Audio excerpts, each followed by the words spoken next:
बिस्मिल्लाहिर्रहमानिर्रहीम। अस्सलाम वालेकुम डियर स्टूडेंट्स। आज 9th बायोलॉजी से फोर्थ चैप्टर का ये थर्ड लेक्चर है। जिस लेक्चर के अंदर जो टॉपिक हम डिस्कस कर रहे हैं उसका नाम है हिस्ट्री ऑफ द सेल।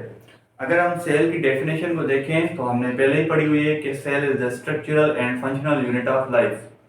तो ये जो सेल है इसकी हिस्ट्री क्या है, ये कैसे स्टार्ट हुई, तो इस लेक्चर के अंदर हम वही डिस्कस करेंगे। अगर हम सेल की हिस्ट्री को देखें तो पहले नंबर पे साइंटिस्ट आता है एरिस्टोटल, जो ग्रीक साइंटिस्ट थे।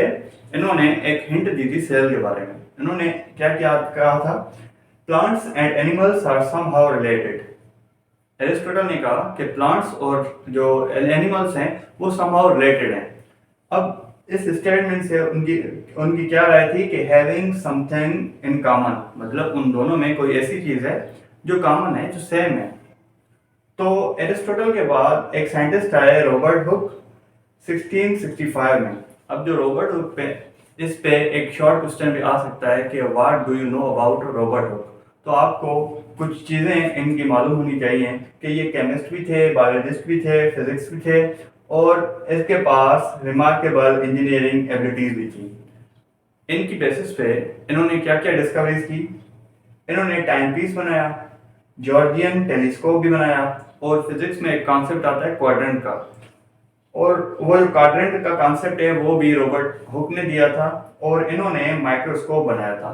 जो इन्होंने माइक्रोस्कोप बनाया था, जो इन्होंने सेल्फ मेड माइक्रोस्कोप बनाया था, उसको टेस्ट करने के लिए इन्होंने क्या किया, कॉर्क जो है एक छत्ता होता है लकड़ी का, उसकी एक स्लाइस ली और स्लाइस को उस माइक्रोस्कोप के अंदर रखा।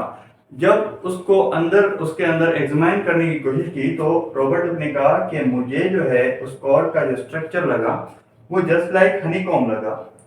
हनीकॉम्ब के अंदर क्या होते हैं, कंपार्टमेंट्स मौजूद होते हैं। तो जो कॉर्क को जब मैंने देखा तो उसके अंदर मुझे कंपार्टमेंट्स नजर आए। उन कंपार्टमेंट को इन्होंने क्या नाम दिया, सेलुलाई का नाम दे दिया, जिसको आजकल हम सेल कहते हैं। रॉबर्ट हुक के बाद एक साइंटिस्ट है एंटोनी वैन लीवनहुक। एंटोनी वैन लीवनहुक ने क्या किया, फर्स्ट लिविंग ऑर्गेनिज्म को डिस्कवर किया।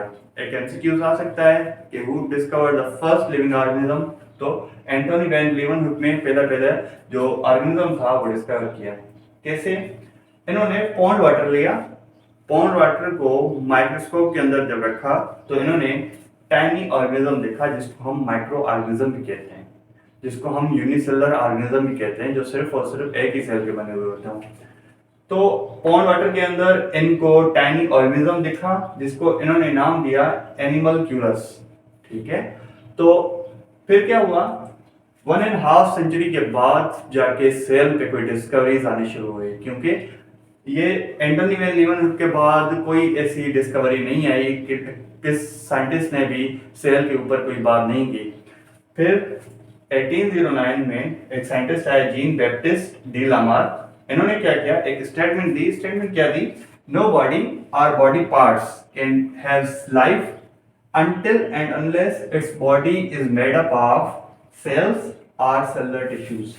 हमने एक लेवल ऑफ ऑर्गेनाइजेशन पढ़ी हुई है कि सेल्स आपस में मिलकर टिश्यूज बनाते हैं और टिश्यूज मिलकर आगे जाके ऑर्गन सिस्टम बनाते हैं। तो जीन बैप्टिस्ट ने ये कहा कि कोई भी जो लिविंग ऑर्गेनिज्म है, कोई भी लाइफ है, ऐसे पॉसिबल ही नहीं है जब तक उसके अंदर सेल्स या सेल्स के टिश्यूज मौजूद ना हो। जीन बैप्टिस्ट के बाद एक और साइंटिस्ट आया रॉबर्ट ब्राउन 1831 में। ये ब्रिटिश बॉटनिस्ट थे। इन्होंने क्या किया, discovered the nucleus in the cell. Cell के अंदर जो न्यूक्लियस हमें मिलता है वो रॉबर्ट ब्राउन ने डिस्कवर किया था। तो आज हिस्ट्री ऑफ सेल हमने पढ़ा। नेक्स्ट लेक्चर में इंशाल्लाह हम थ्योरी ऑफ द सेल और जो सेल है उसके पोस्टुलेट्स पढ़ेंगे।